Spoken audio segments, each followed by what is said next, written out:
બિબ્લિકલ shepherd YouTube ચેનલમાં ફરી એકવાર આપનું સ્વાગત છે. હું આશા રાખું છું કે પાછલા વિડીયોઝથી તમે આશીષિત થયા છો, તમને પ્રેરણા મળી છે, અથવા તો તમે પ્રભુના વચનોને સારી રીતે ગંભીરતાથી લઈને આગળ વધી રહ્યા છો.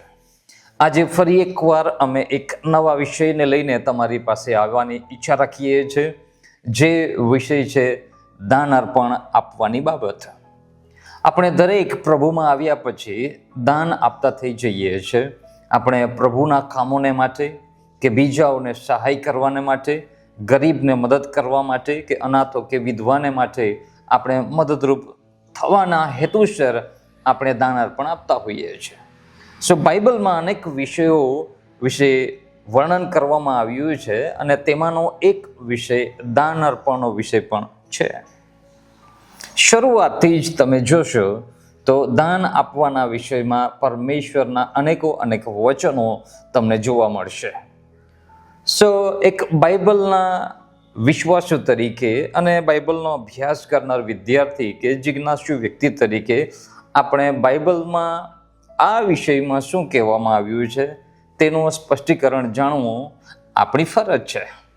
જો કે આપણે ઘણી વખત એ સંદેશાઓ સાંભળી ચૂક્યા હશે, અથવા તો તમે પોતે અભ્યાસ કર્યો હશે, સંદેશા સાંભળ્યા હશે, તો પણ અમારા તરફથી એક યોગદાન આપવા માટે અમે આ વિષય લઈને આવ્યા છે. અને હું આશા રાખું છું કે આ વિડીયોથી તમે આશીષિત થશો અને તમને દાન અર્પણના વિષયમાં વધારે સ્પષ્ટીકરણ પ્રાપ્ત થશે. તો ચાલો આપણે સીધા આ સ્પષ્ટીકરણમાં જવા માટે કોશિશ કરીએ. આપણો વિષય છે આજનો દાન અર્પણની સમજૂતી. એટલે કે આપણે ચર્ચમાં દાન આપીએ છીએ તે, અથવા કોઈ વ્યક્તિગત રીતે આપીએ, સામૂહિક રીતે આપીએ, કે પછી જાહેરમાં કે પછી ગુપ્તમાં આપીએ, એ સગળા દાનની જે વાત છે તે વિશે સ્પષ્ટીકરણ કરવાની મારી ઈચ્છા છે. સો આપણે શરૂઆત કરીએ તો પ્રેરિતોના કૃત્યો 20મો અધ્યાયથી હું શરૂઆત કરવાની ઈચ્છા રાખું છું. જો તમારી પાસે બાઇબલ છે તો તમે બાઇબલ ખોલી શકો છો અને તમે તે વચનો જોઈ શકો છો. પ્રેરિતોના કૃત્યો 20મો અધ્યાયમાં પાઉલ પ્રેરિત કેટલીક વાતો પોતાના સંબંધમાં જણાવી રહ્યા છે પ્રભુના લોકોની સામે. અને તેમાં વાત કરતા કરતા પ્રેરિતોના કૃત્યો 20મો અધ્યાયની 32 થી 35મી કલમ આપણા વિષયને લાગુ પડે છે અને ત્યાંથી હું શરૂઆત કરવાની ઈચ્છા રાખું છું. પ્રેરિતોના કૃત્યો 20મો અધ્યાય 32મી કલમથી આગળ પાઉલ પ્રેરિત આ પ્રમાણે બોલે છે: હવે હું તમને દેવને તથા તેની કૃપાના વચનને સોંપું છું. તે તમારી આત્મિક ઉન્નતિ કરવાને તથા સર્વ પવિત્ર થયેલાઓમાં તમને વારસો આપવાને સમર્થ છે. આ વાત પ્રેરિત પાઉલ દેવના વચનના સંદર્ભમાં બોલે છે. અને પછી પોતાના સેવા કાર્યના સંબંધમાં કેટલીક સાક્ષી અથવા તો વાત પાઉલ પ્રેરિત બોલે છે 33મી કલમમાં: મેં કોઈના રૂપાનો, સોનાનો કે વસ્ત્રોનો લોભ કર્યો નથી. તમે પોતે જાણો છો કે મને તથા મારા સાથીઓને જે કંઈ જોઈતું હતું તે મેં આ હાથોથી પૂરું પાડ્યું. કહેવાનો મતલબ છે કે મેં બીજાઓ પર આધાર રાખવાને બદલે મેં પોતે મહેનત કરીને અમારા સેવા કાર્યની જરૂરિયાતો અમે પોતે પૂરી પાડી. 35મી કલમ: કેવી રીતે ઉદ્યોગ કરીને તમારે નબળાઓને સહાય કરવી જોઈએ તે મેં બધી વાતે તમને કરી બતાવ્યું છે. અને લેવા કરતાં આપવામાં વધારે ધન્યતા છે એ પ્રભુ ઈસુનું વચન જે તેમણે પોતે કહ્યું છે એ તમારે યાદ રાખવું જોઈએ. અહીંયા પાઉલ પ્રેરિત શરૂઆતમાં કહે છે કે હું તમને વચનોને સમર્પિત કરું છું, દેવના વચનની સમક્ષ હું તમને સમર્પિત કરું છું, કેમ કે તે તમારી આત્મિક ઉન્નતિ કરશે. શબ્દો આવ્યો છે આત્મિક ઉન્નતિ કરવાને માટે વચન સક્ષમ છે, સમર્થ છે, સબળ છે.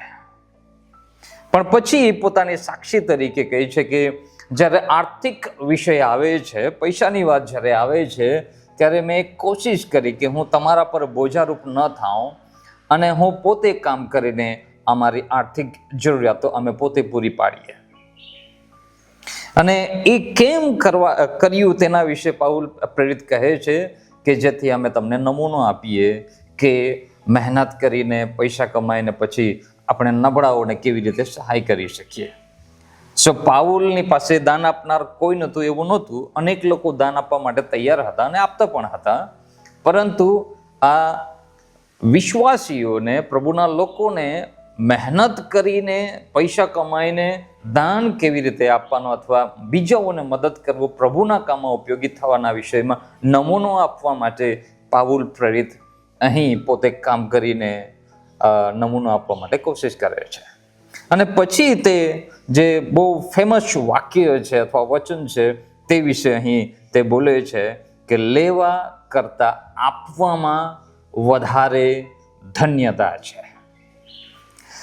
આ જગતમાં સ્વાર્થ ઘણો વધી ગયો છે અને લોકો સાચા શબ્દોમાં બોલીએ, વાસ્તવિક શબ્દોમાં બોલીએ તો સ્વાર્થી થઈ ગયા છે, અથવા તો પોતાના કામોને અથવા તો પોતાના સ્વાર્થને સાધવા માટે માણસ કંઈ પણ કરવા માટે તૈયાર થઈ જાય છે. અને આ સ્વાર્થની વિરુદ્ધમાં એક શબ્દ આવે છે અને તે છે બીજાઓને મદદ કરવું. દાન અર્પણ જે છે તે સાચા અર્થમાં સમજવાની કોશિશ કરીએ તો પોતાના સ્વાર્થને ડામવાની બાબત છે. કેમ કે પોતે મહેનત કર્યું હોય, પોતે પરિશ્રમ કર્યું છે, કષ્ટ કર્યું છે, દિવસોના દિવસો સખત મહેનત કરી છે અને તેમાંથી બીજા કોઈને આપવું મોટે ભાગે અઘરું લાગતું હોય છે. અને એ વાસ્તવિકતા છે કે તમારા લોહીના કે પછી તમારા પરસેવાના પૈસા કે વસ્તુઓ તમે બીજાને આપો તો દુઃખ અથવા તો થોડું આણાકાની મનમાં તો ચાલશે. પણ અહીંયા પ્રભુનું વચન આપણને કહે છે કે લેવા કરતાં આપવામાં વધારે ધન્યતા છે. આ વચન પ્રભુ ઈશુએ પોતે કહ્યું છે ધન્યતાના વિષયમાં. દાન લેવું અને દાન આપવું એ બંનેને આપણે સમજવાની જરૂરત છે. જે દાન અર્પણની જે સમજૂતી પ્રાપ્ત કરીએ તો આપણે પહેલી બાબત સમજવાની જરૂરત છે કે ઈશ્વરનો તે સ્વભાવ છે.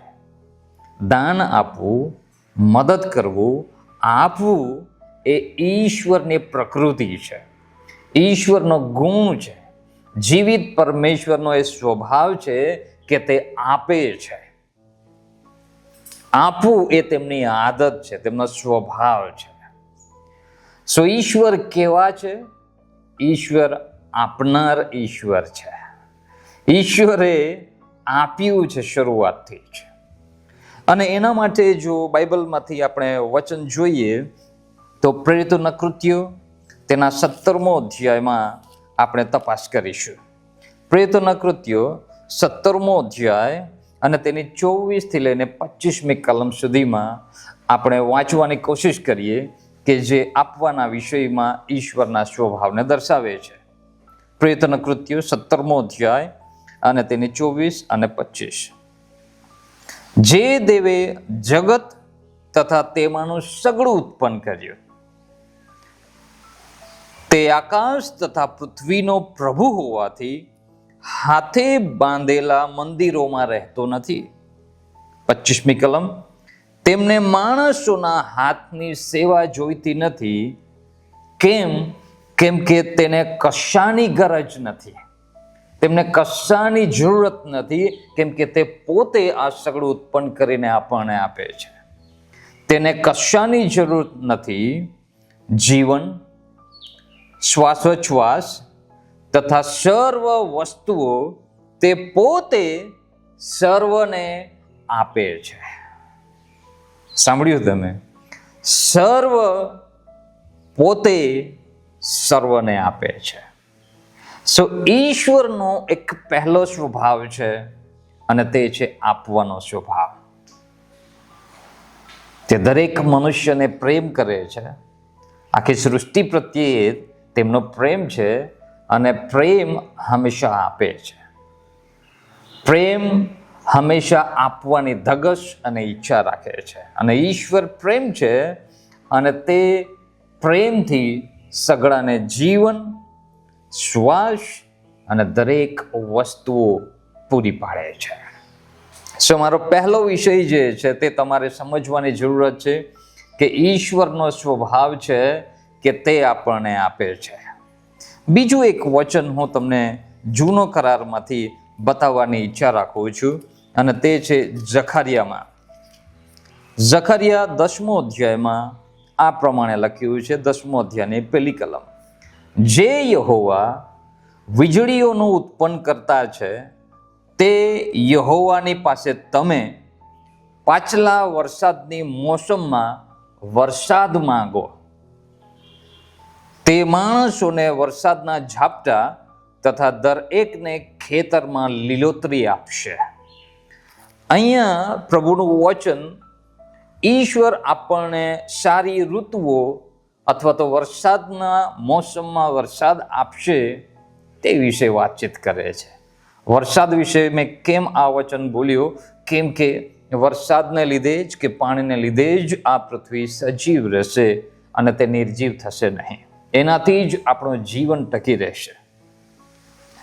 અને એ વચન આપણને સીધા શબ્દોમાં કહે છે કે ઈશ્વર આપણને વરસાદ પૂરો પાડીને, આપણને સારી ઋતુઓ આપીને આપણી સંપૂર્ણ રીતે કાળજી રાખે છે. એટલે કે ઈશ્વર આપણને જીવન આપનાર ઈશ્વર છે. તેની સાથે જોડાયેલું જકરિયા 12મો અધ્યાયમાં આ પ્રમાણે પહેલી કલમમાં લખ્યું છે, ઇઝરાયલ વિશે યહોવાના વચનરૂપી દેવવાણી.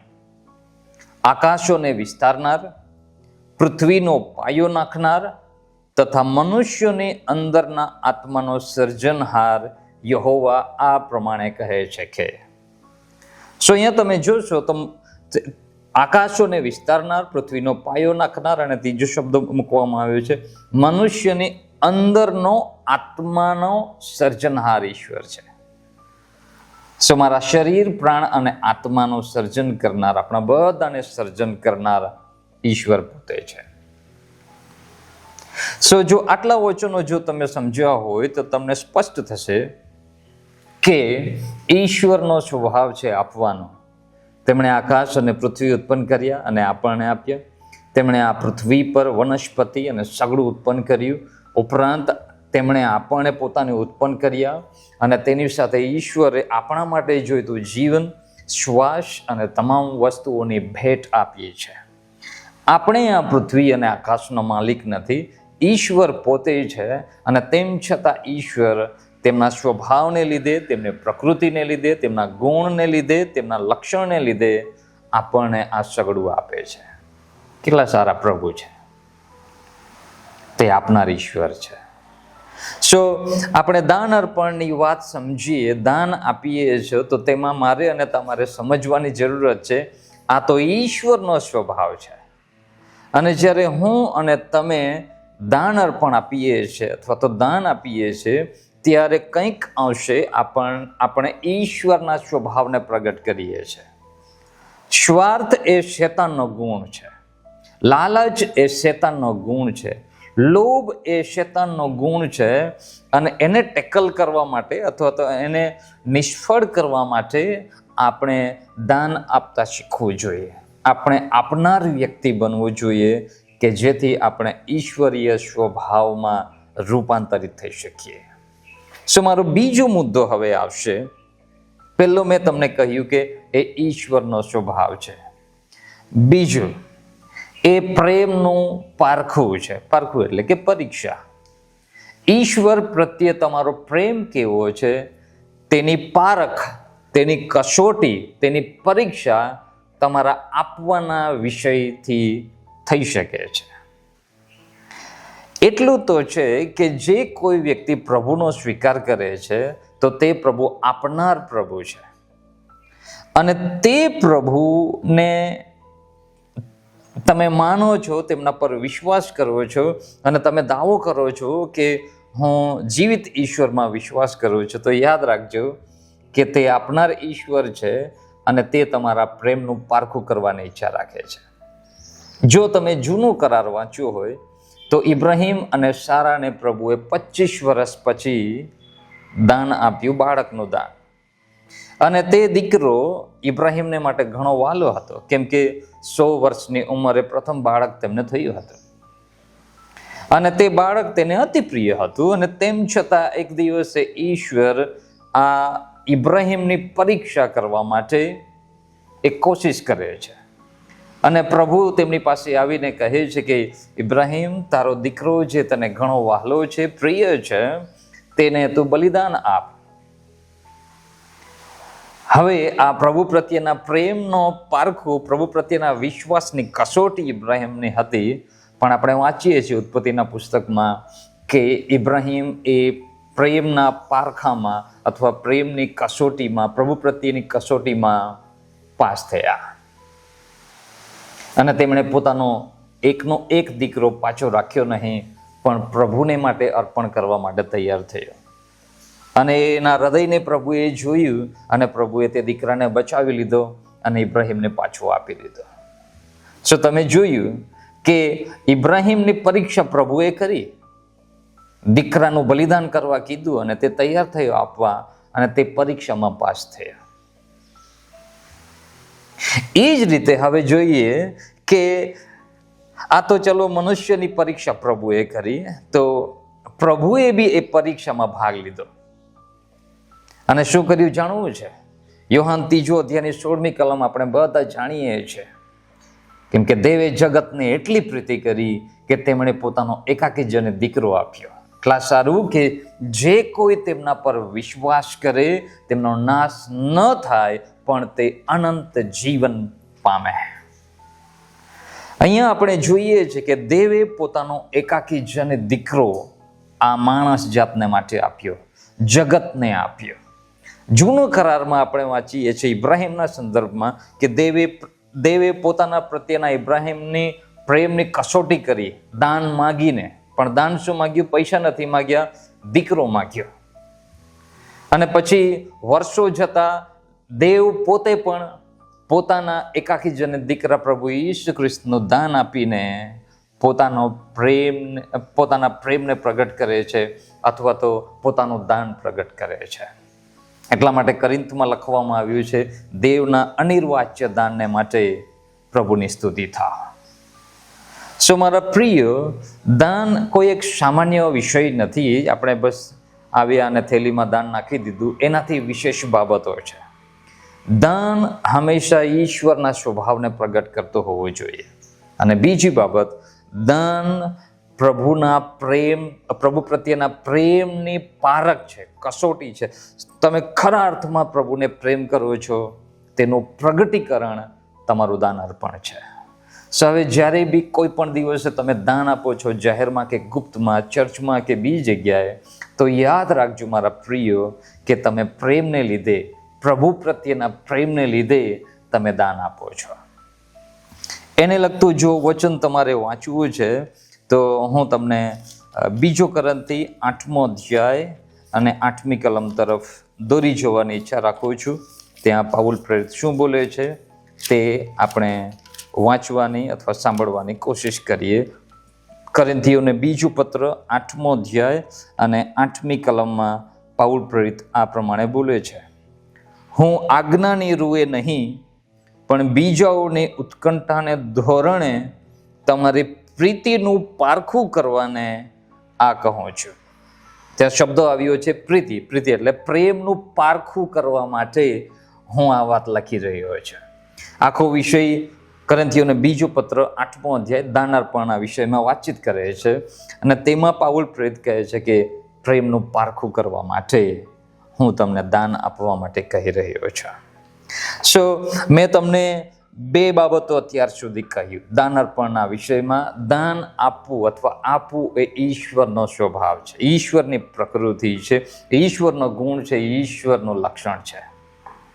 અને જો હું અને તમે પણ ઈશુમાં વિશ્વાસ કરીએ છીએ, પ્રભુના માર્ગે ચાલીએ છીએ, તો જેમ આપણે બીજા ગુણો સદ્ગુણોનું અનુકરણ કરીએ છીએ તેમ આપવાના વિષયમાં પણ આપણે દાનવીર હોવા જોઈએ અથવા પ્રભુના જેવા સ્વભાવના હોવા જોઈએ.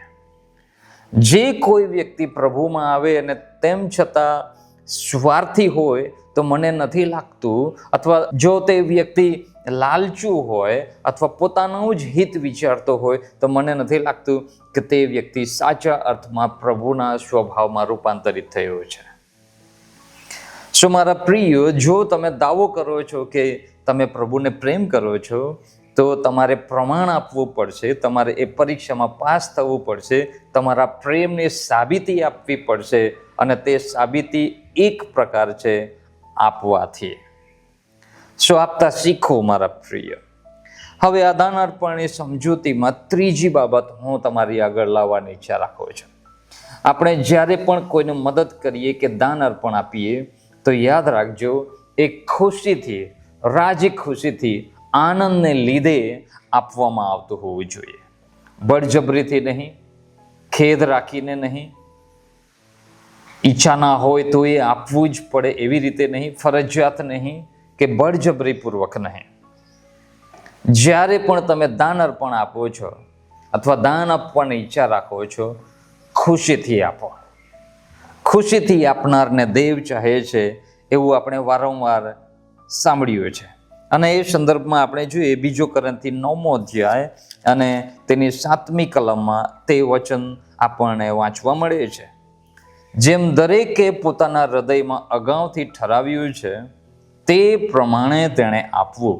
અને પછી છે ખેદથી નહીં કે ફરજિયાત નહીં, કેમ કે ખુશીથી આપનારને દેવ ચાહે છે. જ્યારે પણ તમે દાન આપવાની ઈચ્છા રાખો તો ખુશીથી આપવાની ઈચ્છા રાખો. તમારા હૃદયમાં ઉલ્લાસ હોવો જોઈએ, ઉમંગ હોવો જોઈએ, ઈચ્છા હોવી જોઈએ, ઉદારતા હોવી જોઈએ, પ્રેમ હોવો જોઈએ અને ઉષ્માભર્યું વાતાવરણ તમારા દિલમાં હોવું જોઈએ. બાઇબલ કદી પણ આપણને ફરજિયાત દાન આપવું જ પડશે એવું બળજબરી નથી કરતું. એ તમારો પ્રેમ પ્રગટ કરે છે, એ તો તમારા વિશ્વાસને પ્રગટ કરે છે, એ તો તમારી ખુશીને પ્રગટ કરે છે. જેમ ઈશ્વરે પણ પ્રેમથી, ખુશીથી અને પોતાની ઉદારતા પ્રગટ કરવા માટે આકાશ અને પૃથ્વીને ઉત્પન્ન કર્યા છે, એ જ રીતે આપણે પણ ખુશીથી, પ્રેમથી, વિશ્વાસથી આપવું જોઈએ. હવે આપણે એક ખાસ વિષય આમાં જ જોવાની કોશિશ કરીએ કે પ્રભુનું એક ઉદાહરણ હું તમને આપવાની ઈચ્છા રાખું છું કે પ્રભુએ પોતાનું જીવન આપણા માટે કેવી રીતે અર્પણ કર્યું તે વિશે સરસ એક કલમ છે. હિબ્રુઓનો પત્ર 12મો અધ્યાય અને તેની 2જી કલમમાં પ્રભુ ઈસુ વિશે સરસ વાત લખવામાં આવી છે. આપવાના વિષયમાં છે. હિબ્રુઓનો પત્ર 12મો અધ્યાય અને 2જી કલમ. આપણે આપણા વિશ્વાસના અગ્રેસર તથા તેને સંપૂર્ણ કરનાર ઈશુની તરફ લક્ષ્ય રાખીએ કે જેણે પોતાની આગળ મૂકેલા આનંદને લીધે શરમને તુચ્છ ગણીને મરણ સ્તંભનો દુઃખ સહન કર્યો. પોતાની સામે મૂકેલા આનંદને લીધે મરણની વેદનાને તેમણે સહન કરી લીધું. એટલે કે પ્રભુએ આનંદથી, રાજી ખુશીથી પોતાનું અર્પણ આપણા માટે આપ્યું છે. એટલે પ્રભુનો પોતાનો એક સ્વભાવ છે કે તે રાજી ખુશીથી અર્પણ આપે છે. તેને કોઈ વ્યક્તિ ફરજ પાડવા જતું નથી, તેને કોઈ વ્યક્તિ ડિમાન્ડ કરતું નથી, તેને એવું નહીં કહી શકાય કે તમારે આપવું જ પડશે. રેલી કાઢીને કે પછી કેટલીક આપણે શું કહેવાય એને સંગઠનો રેલીઓ કાઢીને માંગણીઓ કરીને કેટલીક વાતોનું ડિમાન્ડ સરકાર પાસે કરીને પછી પોતાની માંગણીઓ સંતૃપ્તા હોય છે અથવા તો માંગણી કરતા હોય છે. પણ ઈશ્વરનું એવું નથી. ઈશ્વર ખુશીથી આપણને આપે છે. આપણે માગીએ કે કલ્પીએ તેના કરતાં વધારે આપવાનું તે જાણે છે. સો ઈશ્વરનો સ્વભાવ છે ખુશીથી આપવાનો, આનંદથી આપવાનો. પણ હવે મારો જે સવાલ છે મારા અને તમારા પ્રત્યે, અને તે છે શું આપણે પણ ખુશીથી આપીએ છીએ? શું આપણે પણ રાજી ખુશીમાં આવીને દાન અર્પણ આપતા હોઈએ છીએ? જેમ કે તમે રવિવારે દાન આપો છો તે કેવી રીતે આપવું? જ્યારે તમે દાન આપતા હોય છે ત્યારે તમારી લાગણીઓ કેવી હોય છે? અથવા જો તમે દશાંશો આપો છો અને પ્રભુનું વચન કહે છે કે દશાંશો ભર્યા પૂરા ભંડારમાં પ્રભુના ભવનમાં લાવો, તો એ આપતી વખતે તમને ખુશી થાય છે કે પછી બળજબરી જાણે કે તમને લાગે છે? ખેદતી નહીં કે ફરજિયાત નહીં, રાજી ખુશીથી આપણે પ્રભુને માટે અર્પણ આપીએ. ખુશીથી આપનારને દેવ ચાહે છે.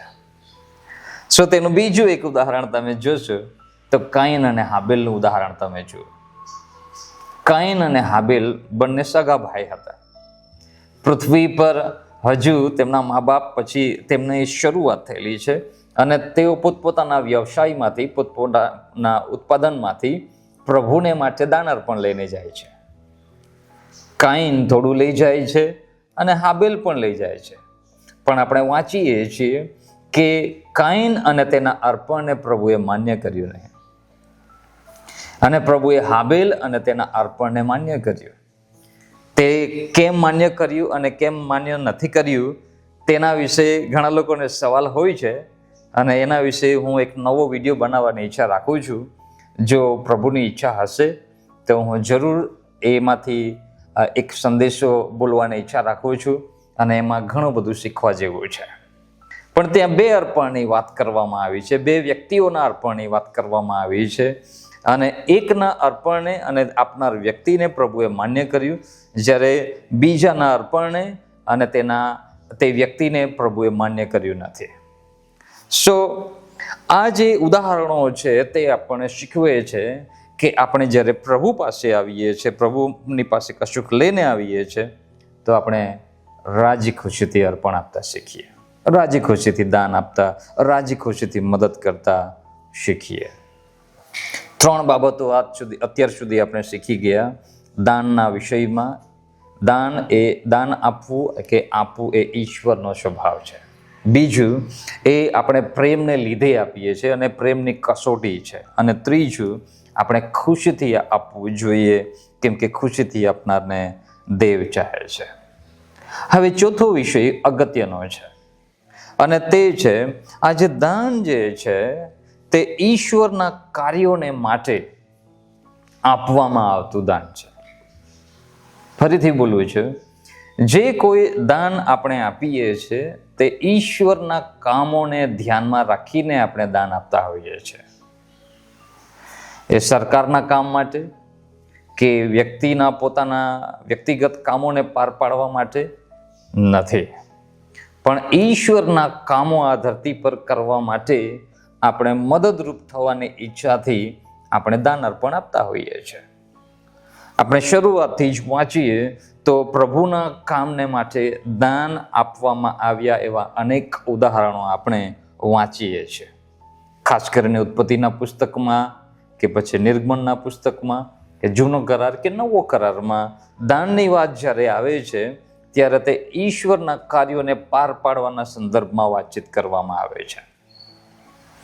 આ વિષયને પણ આપણે સમજવા જેવું છે, અને એના માટે આપણે જૂનો કરારમાં જે લેવીના પુસ્તકમાં જે દાન અર્પણ વિશે, જે અર્પણોના વિષયમાં, બલિદાનોના વિષયમાં જે વાતો કરવામાં આવી છે તેને પણ સમજવું જોઈએ, અને તેનો બાઇબલ અભ્યાસ કરવો જોઈએ, અથવા તો એક બલિદાનોને સ્પષ્ટતાથી સમજવાની કોશિશ કરવી જોઈએ. પણ આપણી પાસે પૂરતો સમય અત્યારે નથી, અને એટલા માટે હું કોશિશ કરીશ કે ઝડપથી હું ઈશ્વરના કામ માટે એ અર્પણ છે તેને હું સમજૂતી આપી શકું, તે વિશે સમજૂતી આપી શકું. સો યાદ રાખો કે આપણે જે કંઈ આપીએ છીએ તે પ્રભુને માટે આપીએ છીએ.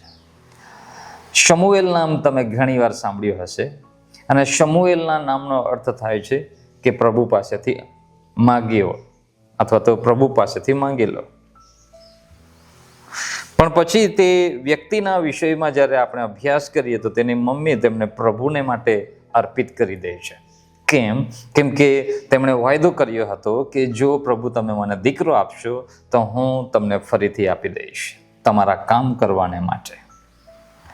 જૂનો કરારમાં પ્રભુ એક નિયમ આપ્યો હતો ઇઝરાયલના યહૂદી લોકોને કે તમારો પ્રથમ જનિત બાળક પ્રભુને માટે હોવો જોઈએ. એટલું જ નહીં, પ્રભુએ જે ઇઝરાયલના 12 કુળ હતા તેમાંનું એક કુળ જેને લેવીનું કુળ કહેવામાં આવે છે, તે આખા કુળને પણ પ્રભુના કામને માટે પસંદ કર્યા હતા.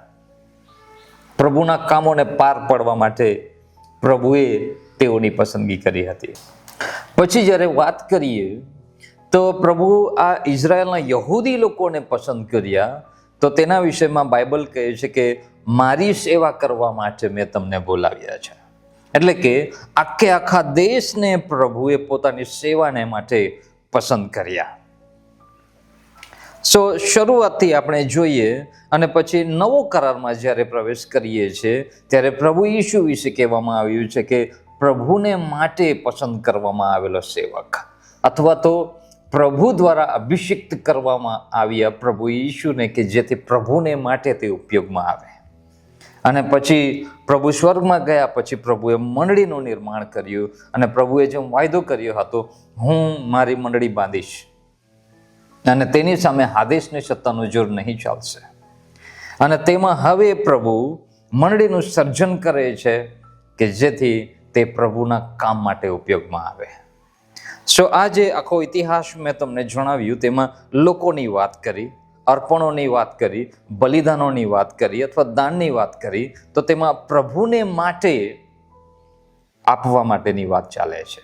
તેમાં પહેલું આપણે વસ્તુઓ નહીં, માણસોને દાન તરીકે પ્રભુએ સ્વીકાર્યા.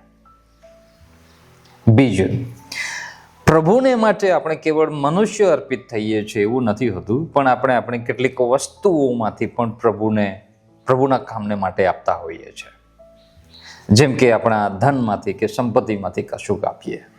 અમુક લોકો જમીન આપતા હોય છે, અમુક લોકો ફળાદી આપે, કે પછી અનાજ આપે, કે પછી પૈસા આપે, કે પોતપોતાના તાલંતો હોય, વિષયો હોય, પ્રભુને માટે સમર્પિત કરતા હોય છે.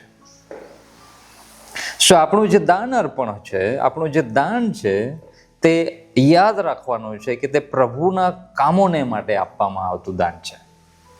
અને જે દાન લેનાર વ્યક્તિ છે, કે સંસ્થા છે, કે મંડળી છે, કે સમૂહ છે, તેમણે પણ યાદ રાખવું જોઈએ કે આ આપવામાં આવેલું જે દાન છે તે પ્રભુના કામોને માટે વપરાવવું જોઈએ અને પોતાના સ્વાર્થી કે લાલચી કામોને પાર પાડવા માટે નહીં હોવું જોઈએ. દાન અર્પણના વિષયમાં આપણે શીખી રહ્યા છે, તેમાં મને લાગે છે કે દાન આપણે ઈશ્વરના કામોને પાર પાડવા માટે આપતા હોઈએ છીએ. લૂક 6 અધ્યાય અને તેની 38મી કલમમાં સરસ વચન પ્રભુ બોલી રહ્યા છે અને તે હું તમારી આગળ વાંચવાની ઈચ્છા રાખું છું. લૂક 6 અધ્યાય અને 38મી કલમમાં આ પ્રમાણે લખવામાં આવ્યું છે, આપો ને તમને આપવામાં આવશે. સારું માપ દાબેલું ને હલાવેલું તથા ઉભરાતું તમારા ખોળામાં તેઓ ઠાલવી દેશે, કેમ કે જે માપથી તમે માપી આપો છો તેથી તમને પાછું માપી આપવામાં આવશે. અહીં પ્રભુને માટે દાન આપવાના વિષયમાં કહેવામાં આવે છે કે આપો ને તમને પણ આપવામાં આવશે. પ્રભુના કામને માટે જ્યારે વાત આવે છે ત્યારે હંમેશા આપણે તત્પર રહેવું જોઈએ. ઘણા લોકો બીજાઓને મદદ કરવા ઘણા ઉત્સાહિત હોય છે, પણ પ્રભુનું કામ કરવાની વાત આવે ત્યારે તેમના હાથ ઢીલા પડી જતા હોય છે. એવું ના કરવું જોઈએ.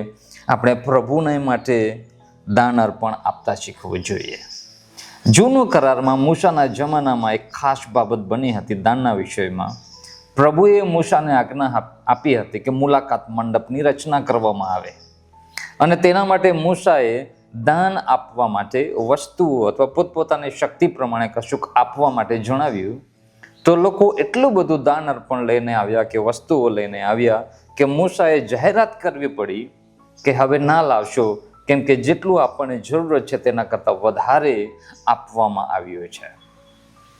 એવો ઉત્સાહ આપણે આજે પણ રાખવો જોઈએ, કેમ કે આજે પણ પ્રભુના કામને માટે આપણને અનેક વસ્તુઓ, વ્યક્તિઓ અને વિષયોની જરૂરત પડે છે. મેં તમને કહ્યું કે દાન આપવું એ ઈશ્વરનો સ્વભાવ છે. બીજી બાબત આપણે શીખ્યા એ આપણા પ્રેમનું પારખ છે, કસોટી છે. ત્રીજી બાબત છે એ આનંદથી આપવામાં આવતું દાન છે. અને ચોથી બાબત આપણે શીખ્યા કે એ ઈશ્વરના કામ પાર પાડવા માટે આપવામાં આવતું અર્પણ છે. ફિલિપ્પી 4 અધ્યાય અને તેની 16 થી લઈને 20મી કલમમાં એ જ સંદર્ભમાં જે વચન છે તે પણ આપણે વાંચી લઈએ, કેમ કે બહુ અગત્યનું વચન છે. ફિલિપ્પી 4 અધ્યાય 16 થી લઈને 20મી કલમ સુધી. કેમ કે થેસલોનિકામાં પણ અનેક વાર મારે જે જોઈતું હતું તે તમે મોકલી આપ્યું હતું. પાઉલ પ્રેરિત કહે છે કે હું કંઈ દાન માગું છું એમ નહીં, પણ તમારા લાભમાં ઘણું ફળ થાય એ માગું છું. મારી પાસે સર્વવાના છે ને તે વળી પુષ્કળ છે. એપાફ્રોદિતસની સાથે મોકલેલા તમારા દાનથી હું ભરપૂર છું. અને પછી શબ્દ જુઓ, તે તો સુગંધીદાર ધૂપ માન્ય અર્પણ છે અને તે દેવને પ્રિય છે. દાન કોને આપ્યું છે? પાઉલને. પણ પાઉલ પ્રેરિત કહે છે એ દેવને પ્રિય થઈ પડ્યું છે. એ દેવના માટે સુગંધીદાર ધૂપ અને માન્ય અર્પણ થઈ પડ્યું છે. એટલે મારે અને તમારે ધ્યાન રાખવાનું છે કે જ્યારે પણ આપણે કોઈને મદદ કરીએ છીએ, અર્પણ આપીએ છીએ, એ દેવને પ્રિય છે, દેવને માન્ય છે અને સુગંધ આપનારા ધૂપ સમાન પ્રભુની આગળ તે માન્ય થાય છે. પણ ક્યારે? જ્યારે વિશ્વાસથી અને રાજી ખુશીથી શુદ્ધ હાથોથી આપીએ છીએ ત્યારે. અને પછી આગળ બદલા વિશે વાત કરે છે કે તમને પ્રતિફળ શું મળે છે. 19મી કલમમાં વાયદો છે અને 19 અને 20મી કલમમાં તમે જોશો તો મારો દેવ પોતાના મહિમાની સંપત પ્રમાણે તમારી સર્વ ગરજ ખ્રિસ્ત ઈસુમાં પૂરી પાડશે. આપણા દેવ તથા બાપને સર્વકાળ મહિમા હો, આમેન. સો જ્યારે પ્રભુને માટે આપણે કંઈક આપીએ છીએ ત્યારે પ્રભુનો પણ એક વાયદો છે કે તે તમારી સર્વ ગરજ પૂરી પાડશે. અને એમ કરીને દેવને સદા સર્વકાળ મહિમા મળશે. 4 બાબતો આપણે શીખી ગયા અને આગળ 5મી બાબત છે અને તે 2 કોરિન્થી 9 અધ્યાયની 13મી કલમમાં લખવામાં આવી છે. કોરિન્થીઓને 2 પત્ર 9 અધ્યાય અને 13મી કલમ અર્પણના વિષયમાં શું કહે છે તે આપણે જોઈએ. એટલે આ સેવા સંબંધી તમારી કસોટી થાય છે. આ દાન આપવાના વિષયમાં પાઉલ પ્રેરિત બોલે છે અને તેમાંનું આ એક વાક્ય છે કે સેવા સંબંધી તમારી કસોટી થાય છે. પ્રભુમાં આવ્યા પછી આપણે પ્રભુનું કામ કરીએ છીએ, પ્રભુની સેવા કરીએ છીએ અને તેના માટે આપણને આર્થિક વહીવટની જરૂરત પડે છે. અને તેમાં પાઉલ પ્રેરિત આ શબ્દો વાપરે છે કે જ્યારે તમે દાન આપો છો તો એ તમારી કસોટીનો એક ભાગ છે. તમે પરીક્ષામાં પાસ કે નાપાસ થાવ છો. સો પ્રભુના કામ પાર પાડવા માટે સેવાનું જે કામ છે તેના માટેની આ કસોટી પણ છે, પરીક્ષા પણ છે. સો 5મો મુદ્દો, જે દાન આપવું એ એક કસોટી છે, એક પરીક્ષા છે. પેલા પ્રેમની કસોટી, હવે સેવાની પણ એક કસોટી છે. એના વિશે વધારે વિશ્લેષણ કરવાની હું ઈચ્છા રાખતો નથી, કેમ કે હું આશા રાખું છું કે આ બાબત તમને સ્પષ્ટ થયું છે. તો સીધા આપણે 6ઠ્ઠી બાબતમાં જઈએ. જે દાન આપણે આપીએ છીએ તેનાથી પ્રભુના સેવકો કે સેવિકાઓ કે સેવક પરિવારોની ગરજ પૂરી પાડવામાં આવે છે. તેઓની જરૂરતો પૂરી પડે છે જ્યારે આપણે આપીએ છીએ ત્યારે. જૂનો કરારમાં એક પુસ્તકમાં એક ઘટના બની હતી કે જે લેવીઓ હતા અથવા જે યાજકો હતા તેઓ પોતપોતાના કામ પર ચાલ્યા ગયા હતા અને તેઓ પ્રભુના ભવનમાં સેવાના કામો નહોતા કરતા.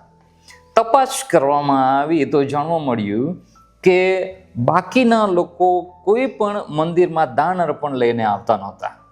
અને એટલા માટે જે પ્રભુના ભવનમાં કામ કરનાર લોકોનું જે જીવન, જે ભરણ પોષણ કેવી રીતે કરવાનું તે તકલીફ આવી ગઈ હતી. અને તેના લીધે તેઓ પોતે પણ પોતપોતાના કામ કરવા માટે ચાલ્યા ગયા હતા. અને તેના લીધે થયું શું? પ્રભુના જે ભવનની જે સેવાકારીઓ છે તે બધા ઠપ થઈ ગયા હતા, કામ બંધ થઈ ગયા હતા. અને એવું જ ઘણી વખત આપણા જીવનોમાં અથવા સેવા કાર્યોમાં પણ થતું જોવા મળે છે. ઘણા લોકો પ્રભુને માટે કામ કરવા તૈયાર થાય છે, સમર્પિત થાય છે, ભણવા માટે પણ જાય છે, અથવા પ્રભુને માટે કશું કરીએ એવા વિચારો આવે છે. સમાજની સેવા કરીએ અને લોકોની સેવા કરીએ, વિધવાઓને મદદ કરીએ, અનાથોને મદદ કરીએ અથવા જરૂરતમંદોને મદદ કરીએ એવી ઈચ્છા ઘણા લોકો રાખતા હોય છે.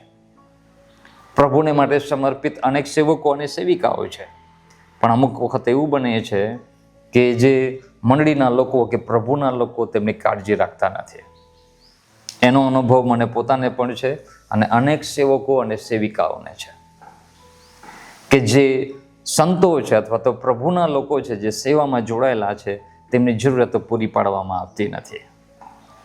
પાછલા 25 વર્ષથી મેં એક વાત નોટિસ કર્યું છે અથવા નોંધ કર્યું છે કે જે ખરેખર દિલથી પ્રભુ પર ભરોસો રાખીને સેવામાં ઉતરે છે તેઓએ અનેક આર્થિક સંકટોમાંથી પસાર થવું પડે છે. એ હકીકતમાં પરીક્ષાનો એક ભાગ પણ હોય છે અને એમાં કડવા થવાની જરૂરત પણ નથી. પરંતુ જે બાકીના જે પ્રભુના લોકો છે તેઓ જ્યારે આ સંતોની ગરજ પૂરી પાડવા માટે સમર્પિત થતા નથી ત્યારે આ બધી ગડબડ થાય છે અને ઘણા લોકો નિરાશ થઈ જાય છે, દુઃખી થઈ જાય છે અને પ્રભુના કામ છોડી પણ દે છે. એવા પણ અનેક ઘટનાઓ મેં જોયેલી છે. પ્રભુનું કામ નિરંતર આગળ વધે તેના માટેનો પ્રભુએ રાખેલો એક વહીવટ છે અથવા વ્યવસ્થા છે અને તેમાં સંતોની ગરજ પૂરી પાડવા માટે આપણે દાન આપવું જોઈએ. અમુક લોકો જ્યારે દાન આપતા હોય છે ત્યારે સેવક પર કે પાસ્ટર પર જાણે ઉપકાર કરતા હોય એવું ફિલિંગ આપે, મારા લીધે તમે જીવતા છો એવું અહેસાસ આપે.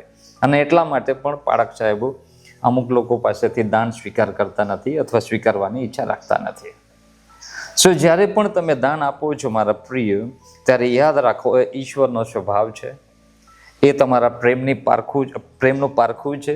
તમે જ્યારે પણ આપો તો ખુશીથી આપો અને તે ઈશ્વરને માટેનું દાન અર્પણ છે અને તમારા સેવાની તે કસોટી છે.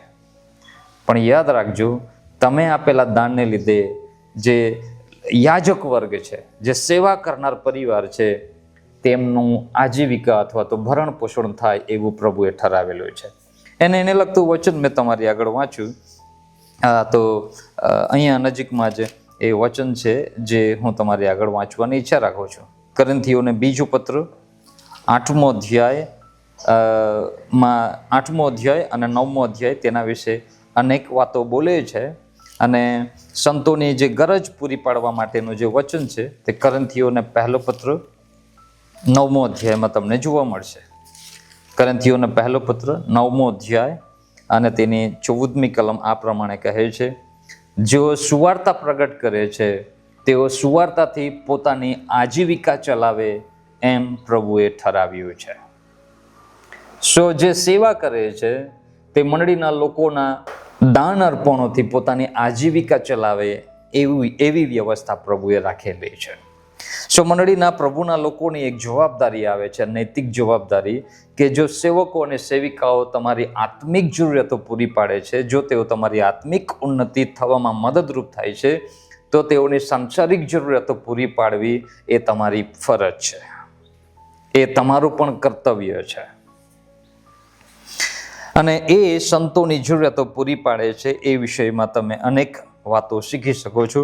હજુ વધારે જો તમારે સમજવું છે તો કોરિન્થીઓને પહેલો પત્ર 9મો અધ્યાય પણ વાંચી શકો અને ત્યાર પછી કોરિન્થીઓને બીજો પત્ર જે છે 8મો અને 9મો અધ્યાય જો તમે વાંચશો તો ચોક્કસ વિશ્લેષણ તેમાં લખ્યું છે.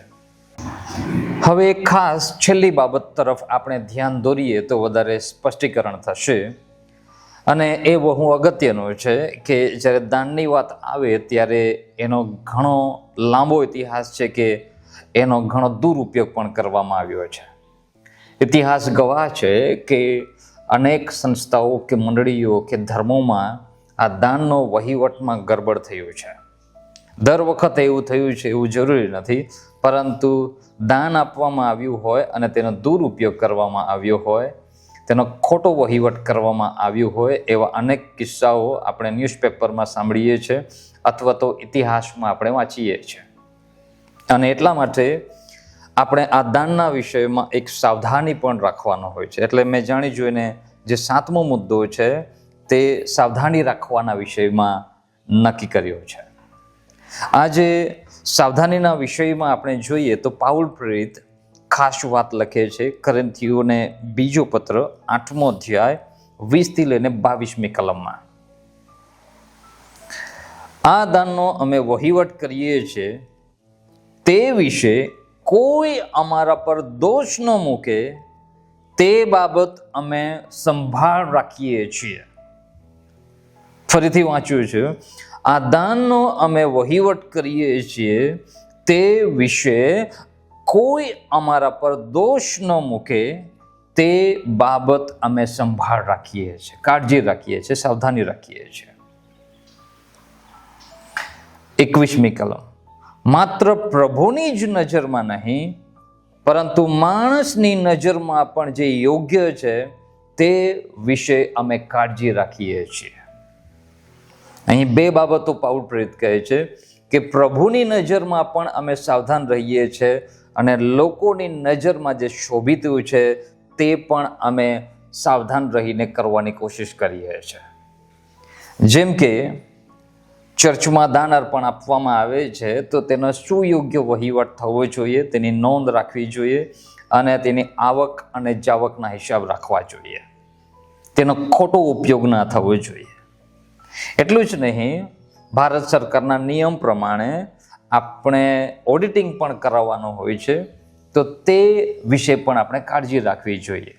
પાઉલ પ્રેરિત અહીં કહે છે કે ઈશ્વરની નજરમાં જ અમે શોભિતું કરીએ છીએ એટલું પૂરતું નથી, પરંતુ માણસોની દ્રષ્ટિમાં પણ અમે પારદર્શક રહીએ છીએ, અમે કાળજી રાખીએ છીએ.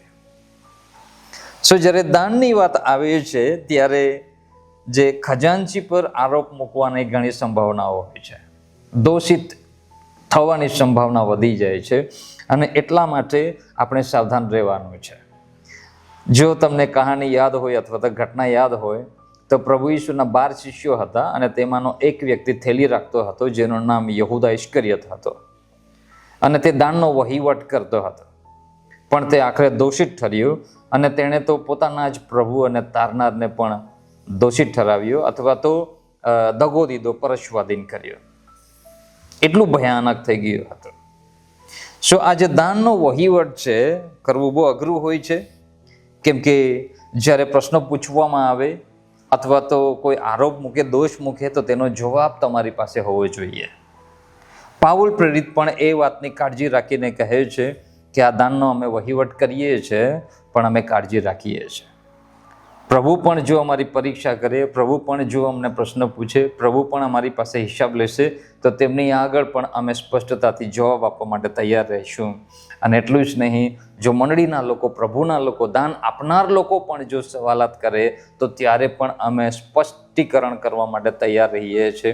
એટલું જ નહીં, જો સરકાર કે સંસ્થા કે જે બીજા લોકો છે, અધિકારીઓ છે, જો તેઓ પણ તપાસ કરે તો ત્યારે પણ અમે નિર્દોષ અને નિષ્કલંક રહેવાની કોશિશ કરીએ છીએ. શું તમે એવું કરો છો? આગળ વાંચીશું. 21મી કલમમાં ફરીથી હું કલમ વાંચવાની ઈચ્છા રાખું છું. માત્ર પ્રભુની જ નજરમાં નહીં પરંતુ માણસની નજરમાં પણ જે યોગ્ય છે તે વિશે કાળજી રાખીએ છીએ. 22મી કલમ, તેઓની સાથે અમે અમારા ભાઈને મોકલ્યો છે.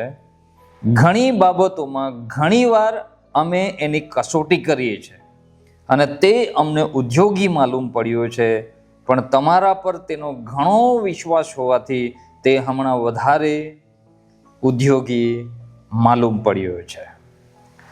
આગળ આ રીતે જો તમે વાંચશો તો સ્પષ્ટતાથી એક વાતને નોંધ કરવામાં આવી છે કે જે દાન આપવામાં આવે છે તેના વિશે અમે સાવધ રહીએ છીએ.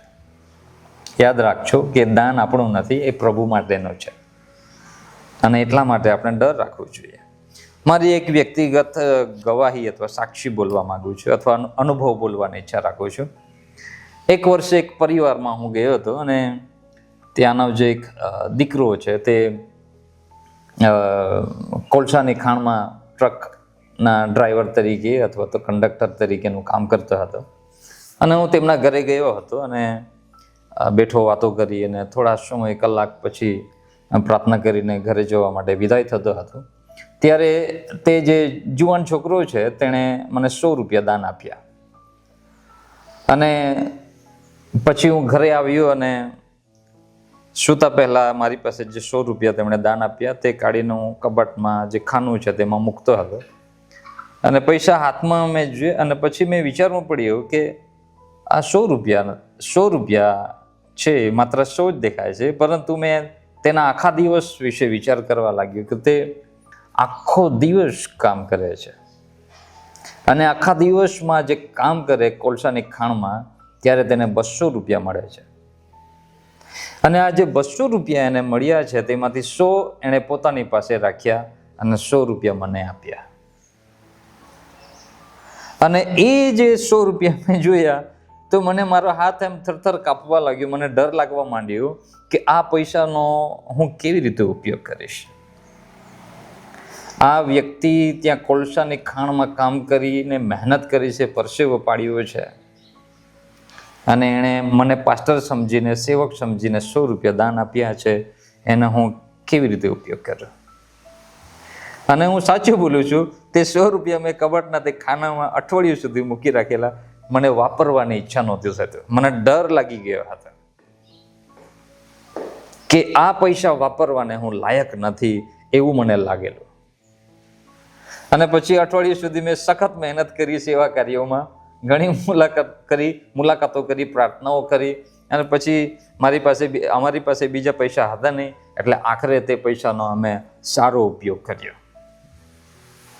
મારો કહેવાનો ભાવાર્થ છે મારા પ્રિય, જ્યારે કોઈ વ્યક્તિ વ્યક્તિગત રીતે તમને દાન આપે સેવક તરીકે, અથવા તો એક ચર્ચમાં કે સંસ્થામાં જ્યારે કોઈ વ્યક્તિ પૈસા આપે છે, દાન આપે છે, કોઈ સંપત્તિ આપે છે, તો તેનો ઉપયોગ તમે કેવી રીતે કરો છો? આજકાલ ઘણા કેસ એવા થાય છે કે લોકો દાનનો દુરુપયોગ કરે છે. જાહોજલાલીમાં તે પૈસા વાપરી કાઢે છે, ન કરવાના ખર્ચા કરવામાં આવે છે, અને એ યોગ્ય નથી. એ બિલકુલ પણ યોગ્ય નથી. અને માટે મારા પ્રિય, આપણે સાવધ રહીએ પાઉલ પ્રેરિતની માફક, પ્રભુ ઈશુની માફક. અને છેલ્લું ઉદાહરણ હું આ દાનના વિષયમાં કહેવા માંગુ છું. ઝાકીના વિષયમાં બધા લોકો જાણીએ છીએ. ઝાકી પ્રભુને જોવાની ઈચ્છા રાખતો હતો, પણ તેને કોઈએ જવા ના દીધો, જગ્યા પણ ના આપી, અને તે પોતે ઠીંગણો હોવાથી પ્રભુને જોઈ ના શક્યો. એટલે તેણે એક આઈડિયા કરી કે આગળ દોડી જોઈને એક ઝાડ પર ચડી ગયો કે જેથી પ્રભુ ત્યાંથી પસાર થાય તો ઝાડ પરથી તે જોઈ શકે તેને. અને પ્રભુ ત્યાંથી પસાર થતા હતા અને ઝાડની પાસે આવીને તે રોકાઈ ગયા અને ઝાકીને કહ્યું, ઝાકી તું નીચે ઉતરી આવ, કેમ કે આજે મારે તારા ઘરે ઉતરવાનું છે અથવા આવવાનું છે, મહેમાન થવાનું છે. અને ઝાકીના ઘરમાં પ્રભુ ઈસુ જાય છે અને પછી બધા જમી રહ્યા હતા. એવા સમયમાં ઝાકી ઊભા થઈને કહે છે કે હું મારી સંપત્તિનો ભાગ આપવા માંગુ છું ગરીબોને, અને જો મેં અન્યાયથી કોઈનું પડાવી લીધું છે તો તે પણ આપી દેવા માટે હું તૈયાર થાઉં છું. અને ત્યારે પ્રભુ બોલે છે, આજે આ ઘરમાં તારણ આવ્યું છે. સાંભળ્યું તમે? એક વ્યક્તિ જ્યારે પૈસાના બાબતમાં પસ્તાવો કરે, એક વ્યક્તિ જ્યારે પૈસાના બાબતમાં સુધારો લાવવા માટે સમર્પિત થાય, ત્યારે પ્રભુ કહે છે આજે આ વ્યક્તિના જીવનમાં અથવા પરિવારમાં તારણ આવ્યું છે, અથવા ઈશ્વરનો ઉદ્ધાર આવ્યો છે, ઈશ્વરના આશીર્વાદો આવ્યા છે, અથવા તો બીજા શબ્દોમાં બોલીએ તો ઈશ્વર આ પરિવારને કે વ્યક્તિને માન્ય કરે છે.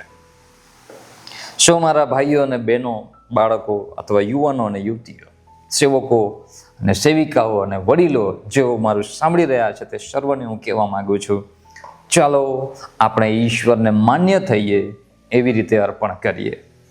અને જો તમે દાન આપો છો અથવા દાન લો છો તો બંને સાવધ રહેવાનું છે કે આપણે કેવી રીતે દાન આપીએ છીએ. દાન અર્પણ એ સમજણમાં બસ આટલું જ છે મારી પાસે. હજુ પણ બીજું ઘણું છે, પરંતુ સમયના અભાવે અથવા તો આપણી પાસે લાંબો સમય વિડીયોમાં સમય આપવા માટે પૂરતી જગ્યા હોતી નથી, અથવા તો હોય છે તો આટલું પૂરતું છે. અને એટલા માટે મેં 7 મુદ્દાઓ પર વાત કરી છે.